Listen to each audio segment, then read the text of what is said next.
Audio launch சொல்லியிருக்காங்க 27 உள்ளே இருக்கும் போது தான் பார்த்தோம். செம்மையாக வெயிட் பண்ணுறோம். அவர் அன்றைக்கி ஸ்டேஜில் என்ன பேச போதாது, அதுக்கு தான் வெயிட்டிங்கு. படத்துக்கு வெயிட்டிங். படம் பாலிடிக்ஸாக தான் இருக்கும்னு இதுக்கு கண்டிப்பாக வெயிட் பண்ணுறோம். நான் ஆடியோ லான்ச்சில் மலேசியாவில் எதுக்கு மலேசியாவில் பண்ணுறேன்னா, இங்கே வச்சு அவனுங்க எதாவது பண்ணுவானுங்க, நடக்க உடகம் கண்டிப்பாக பண்ண பார்ப்பானுங்க. அதனால தான் மலேசியாவில் வச்சுருக்காங்க. அவர் ஸ்டேஜில் பேசுறதுக்காக தான் வெயிட் பண்ணுறோம். இந்த வருஷம் நாங்கள் தான் அதுவும் ஆடியோ லான்ச்சில் வச்சு செய்ய போதாது. 26 அது உட்கார வைக்கிறோம்.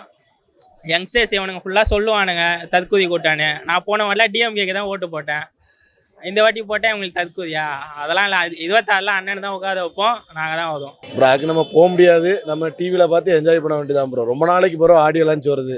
கண்டிப்பாக அந்த படம் தளபதி விஜய் அவர்களுக்கு கடைசி படம்னு அவர் சொன்னதுனால அந்த படம் பெரிய அளவில் எதிர்பார்க்குறாங்க. மக்களும் ரொம்ப ஆவலோட தான் இருக்காங்க. விஜய் ரசிகர்கள் சொல்லவே வேணாம், கொண்டாடி தீர்க்கிற அளவு தான் இருக்காங்க. இப்போ கூட பாருங்கள், ஃப்ரெண்ட்ஸ் படம் கிட்டத்தட்ட எத்தனையோ வருஷம் ஆகுது, ரீரிலீஸ் ஆகிட்டு இருக்கு. விஜய் சாரோட படம் எல்லா படம் ரிலீஸ் ஆகிட்டு இருக்கு. எல்லா படத்தையுமே அவரோட எதிர்பார்த்துருக்காங்க. ஜனநாயகத்தில் பார்த்தீங்கன்னா என்ன ஒரு விஷயம்னா, அது ஒரு அரசியல் படம். இவரோட கடைசி படம். இவர் அரசியலுக்கு இதுக்கப்புறம் வந்ததுக்கப்புறம் இனிமேல் படம் நடிக்க போகிறதில்ல. என்ன ஒரே ஒரு வருத்தம்னா, மலேசியாவில் வைக்கிறது தான் வருத்தம். சென்னையில் வச்சதுனால கண்டிப்பாக நிறைய இளைஞர்கள் போய் பார்த்துருப்பாங்க, இன்னும் சந்தோஷப்பட்டிருப்பாங்க.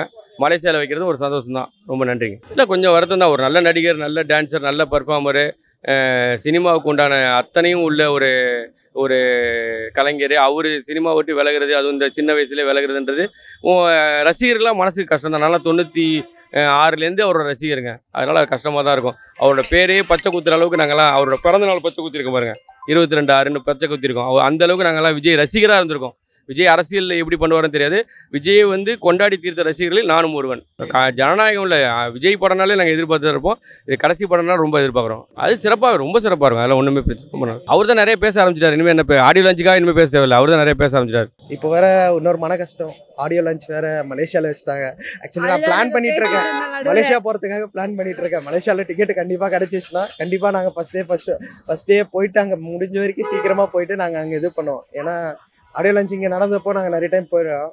பட் மலேசியானும் போது தான் கொஞ்சம் மன கஷ்டமாக இருக்கும். பட் இருந்தாலும் தளபதியை பார்க்க போகிற ஒரு ஆடியோ லான்ச் முன்னாள் ஆடியோ லான்ச் இருக்கு. ஏன்னா லாஸ்ட் படத்துக்கு கூட பெருசாக ஆடியோ லான்ச் அந்த அளவுக்கு பண்ணலை. அவங்க இதுக்கு பண்ணுவாங்கன்ற ஒரு இதுவில் இருக்கும். இல்லை லாஸ்ட் படத்தை எப்படி பார்க்குறேன்னா, அது லாஸ்ட் படமாகவே நாங்கள் பார்க்கல. இப்போ கூட எத்தனை படம் ரீலீஸ் பண்ணாலும், விஜய் சாரோட மொத்த படத்தை ரீரிலீஸ் பண்ணாலும் வரத்துக்கு நாங்கள் இருக்கோம். ஆக்சுவலி நீங்கள் உள்ளே இந்த வீடியோவை நீங்கள் உள்ளே எடுத்துட்டீங்கன்னா நீங்களே ஆச்சரியப்பட்டு போயிருப்பீங்க. அந்தளவுக்கு வைப்புங்க. மெயினாக லேடிஸ் ஃபேன்ஸ் எங்கள் அண்ணியோட சொல்லலாம், அவங்க கூட உட்கார அவங்களோட இறங்கி ஆட்டாங்க எல்லாருக்குமே. அந்த வைப்புன்றது விஜய் சாருக்கு அதிகமாகவே இருக்குது. பசங்க பசங்க எப்பவுமே வருவாங்க, ஆனால் லேடிஸ் என்றைக்குமே அவங்கள அண்ணனாக ஏற்றுக்கிட்டவங்க. இவங்களாம் ரொம்ப டையார்ட் ஃபேனு. இவங்க எங்கள் ஃபேமிலியே கிட்டத்தட்ட எங்கள் ஃபேமிலியில் ஒரு 50 பேருக்கு, எங்கள் 50 பேருமே விஜய் சார் ஃபேன் தான் இன்னைக்கு வரைக்கும். அது என்னைக்கும் மாறாது, எப்பவும் மாத்திக்க மாட்டேன். அதுதான் கொஞ்சம் அதுதானே பேசிட்டு இருந்தோம் நடுவுல. கரெக்டா ஒரு 5:30 இருக்கும்ல இருக்கேன். இவங்க 5:30க்கு அது கூட நான் உட்காந்துட்டு இருக்கேன். படம் ஒரு பக்கம் ஓடிட்டு இருக்கு, நாங்க ஒரு பக்கம் பார்த்துட்டு இருக்கோம். 5:30க்கு அப்டேட் சொன்னாங்க. என்ன அப்டேட் கொடுக்க போறாங்க வெயிட் பண்ணா, கடைசியா பார்த்தா மலேசியால அதுவும் December 27ன்ற மாதிரி போட்டாங்க. ஓகே, ஆடியோ லான்ச் நடக்க போதுன்னு ஒரு பக்கம் சந்தோஷம், இன்னொரு பக்கம் மலேசியால நடக்குது, என்ன பண்ணலாம். ஏன்னா இங்கன்னா நம்ம கேங்கா நம்ம ஃப்ரெண்ட்ஸ் சர்க்கிளோட போயிட்டு என்ஜாய் பண்ணிட்டு வருவோம் தளபதி அப்படி பார்த்துட்டு. பட் மலேசியானும் போதும் எல்லாருமே போக முடியாது ஒரு கட்டம். ஓகே, பார்க்கலாம் ஏதாவது ஒரு பண்ண முடியுமான்றதை பார்த்து நாங்கள் பிளான் பண்ணிடுவோம். எதிர்பார்க்குறோம். நாங்கள் ரெடியாக இருக்கோம்.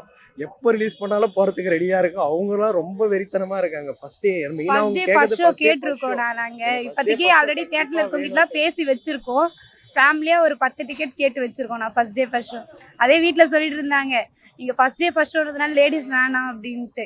ஆனாலும் பரவாயில்ல, நாங்கள் கண்டிப்பாக போவோம் அப்படின்னு சொல்லிட்டு கேட்டு வச்சிருக்கோம். கண்டிப்பாக போவோம். ஏன்னா நம்ம எதுவும் அட்டன் பண்ண முடியாது இல்லை, எதாக இருந்தாலும் வந்தால் நம்ம செலிப்ரேட் பண்ணிக்க வேண்டியது தான். நம்ம மூவி வரும்போது செலிப்ரேட் பண்ணிக்கலாம் ப்ரோ, ஒன்றும் பிரச்சனை இல்லை. அவர் போனாலும் நம்ம லாஸ்ட் டைம்ன்ட்டு நம்ம இருந்துக்கலாம். ஒன்று